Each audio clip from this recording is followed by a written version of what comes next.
जय हिंद। आप सभी स्टूडेंट को स्वागत है आप सभी छात्रों का आज की क्लास में। प्यारे बच्चों, आज की क्लास में हम आप सभी छात्रों को सोशल साइंस के बहुत ही महत्वपूर्ण और बहुत ही वीवीआई ऑब्जेक्टिव क्वेश्चन याद कराने के लिए आए हैं।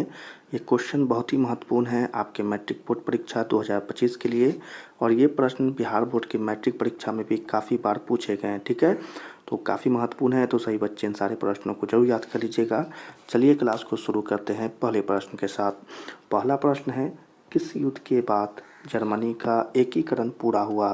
ठीक है, क्वेश्चन है किस युद्ध के बाद जर्मनी का एकीकरण पूरा हुआ। तो चलिए इस क्वेश्चन के आंसर को देखते हैं। अगर आपको पता है तो कमेंट में ज़रूर बताइएगा। तो इस क्वेश्चन का आंसर जो हो जाएगा बच्चों, वो हो जाएगा सेडान का युद्ध। ठीक है बच्चों, क्या हो जाएगा, सेडान का युद्ध इसका एकदम सही आंसर हो जाएगा। सही बच्चे याद रखेंगे। ठीक है, क्या है क्वेश्चन का आंसर, सेडान का युद्ध। चलिए अगले क्वेश्चन की तरफ चलते हैं। अगला प्रश्न है, यंग यूरोप का संस्थापक कौन था। क्वेश्चन है यंग यूरोप का संस्थापक कौन था। तो चलिए इसके आंसर को देखते हैं बच्चों, और इसका आंसर हो जाएगा मैजिनी। ठीक है, सही बच्चे याद रखेंगे। क्या हो जाएगा आंसर, मैजिनी एकदम सही आंसर हो जाएगा इस क्वेश्चन का। ठीक है, चलिए अगले क्वेश्चन की तरफ बढ़ते हैं। अगला प्रश्न है, यूरोप का मरीज किसे कहा जाता था। क्वेश्चन है यूरोप का मरीज किसे कहा जाता था, और इस क्वेश्चन का आंसर जो हो जाएगा बच्चों, वो हो जाएगा तुर्की। ठीक है, सही बच्चों को याद रखना है। क्या हो जाएगा आंसर, तुर्की एकदम सही आंसर हो जाएगा इस क्वेश्चन का। ठीक है, यूरोप का मरीज किसे कहा जाता था, तुर्की को कहा जाता था। चलिए अगले क्वेश्चन की तरफ चलते हैं। अगला प्रश्न है, वियना कांग्रेस कब हुआ था। क्वेश्चन है वियना कांग्रेस कब हुआ था, और इस क्वेश्चन का आंसर हो जाएगा बच्चों 1815 ईस्वी। ठीक है, सही बच्चों को याद रखना है। क्या हो जाएगा, 1815 ईस्वी इसका सही आंसर हो जाएगा। सही बच्चे याद रखेंगे। ठीक है, 1815 ईस्वी। चलिए अगले क्वेश्चन की तरफ बढ़ते हैं। अगला प्रश्न है, जर्मनी के एकीकरण का प्रमुख वास्तुकार कौन था। क्वेश्चन है जर्मनी के एकीकरण का प्रमुख वास्तुकार कौन था, और इस क्वेश्चन का आंसर जो हो जाएगा, वो हो जाएगा बिस्मार्क। ठीक है, चलिए याद रखेंगे सही बच्चे। क्या हो जाएगा, बिस्मार्क एकदम सही आंसर हो जाएगा इस क्वेश्चन का। ठीक है, चलिए अगले क्वेश्चन की तरफ बढ़ते हैं। अगला प्रश्न है, इटली के एकीकरण में निम्न में से किसका संबंध नहीं है। क्वेश्चन है इटली के एकीकरण में निम्न में से किसका संबंध नहीं है, और इस क्वेश्चन का आंसर जो हो जाएगा बच्चों, वो हो जाएगा बिस्मार्क। ठीक है, सही बच्चे याद रखेंगे। क्या हो जाएगा आंसर, आंसर हो जाएगा बिस्मार्क। ठीक है, चले अगले क्वेश्चन की तरफ बढ़ते हैं। अगला प्रश्न है, 1830 की क्रांति के बाद फ्रांस में किस प्रकार का शासन स्थापित हुआ। क्वेश्चन है 1830 की क्रांति के बाद फ्रांस में किस प्रकार का शासन स्थापित हुआ। तो चलिए इसके आंसर को देख लेते हैं। इसका आंसर हो जाएगा बच्चों संवैधानिक राजतंत्र।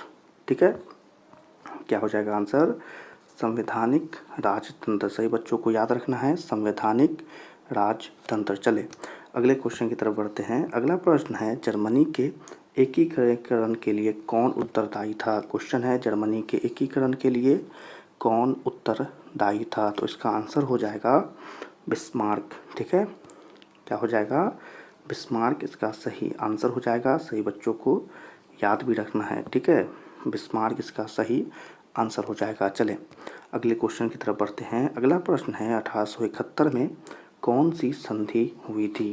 क्वेश्चन है 1871 में कौन सी संधि हुई थी। चलिए अगर आपको पता है तो कमेंट में ज़रूर बताइएगा कौन सी संधि हुई थी। फ्रैंकफर्ट की संधि हुई थी। ठीक है बच्चों, क्या हो जाएगा आंसर, फ्रैंकफर्ट की संधि हुई थी। चले अगले क्वेश्चन की तरफ बढ़ते हैं। अगला प्रश्न है, इटली के एकीकरण में निम्न में से किसने योगदान किया था। क्वेश्चन है इटली के एकीकरण में निम्न में किसने योगदान किया था, और इस क्वेश्चन का आंसर हो जाएगा इनमें से सभी ने।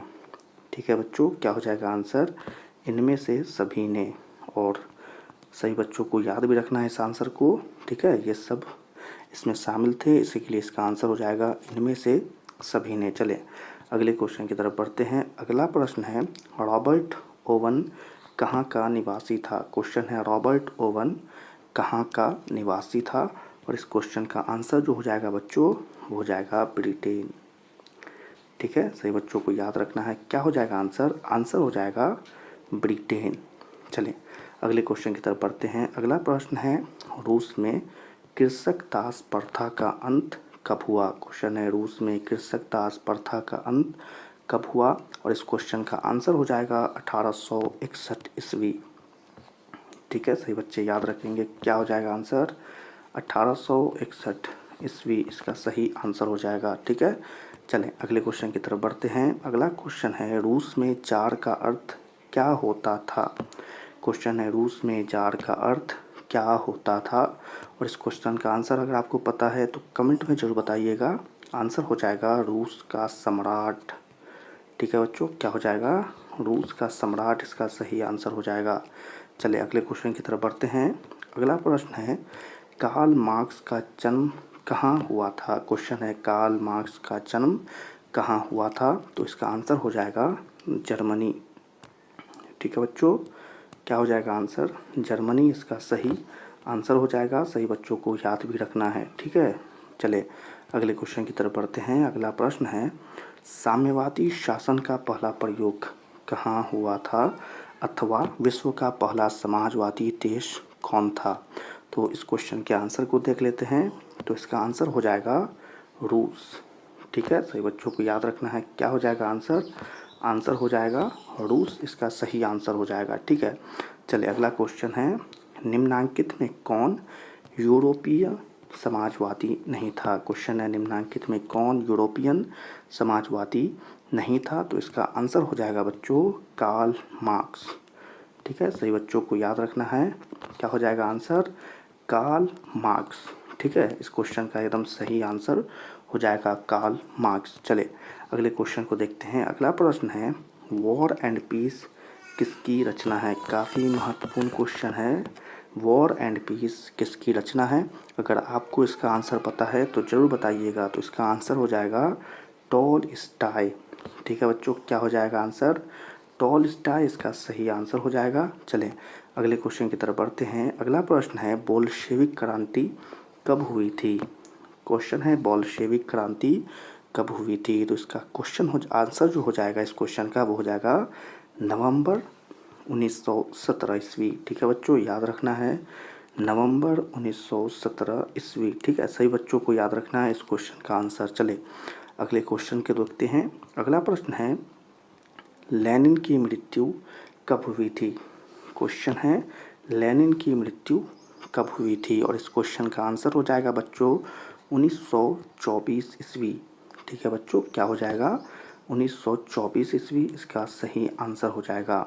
ठीक है, चले अगले क्वेश्चन की तरफ चलते हैं। अगला प्रश्न है ब्रेस्ट-लिटोवस की संधि किन देशों के बीच हुई थी। क्वेश्चन है ब्रेस्ट-लिटोवस की संधि किन देशों के बीच हुई थी, तो इसका आंसर हो जाएगा रूस और जर्मनी।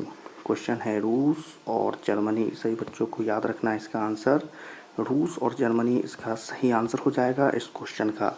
इसी के साथ आज की क्लास के ये महत्वपूर्ण और काफ़ी वीवीआई ऑब्जेक्टिव क्वेश्चन समाप्त होते हैं। आप सभी बच्चे इन सारे प्रश्नों को ज़रूर याद कर लीजिएगा, और अगर इनके पीडीएफ चाहिए तो हमें कमेंट में भी बता सकते हैं।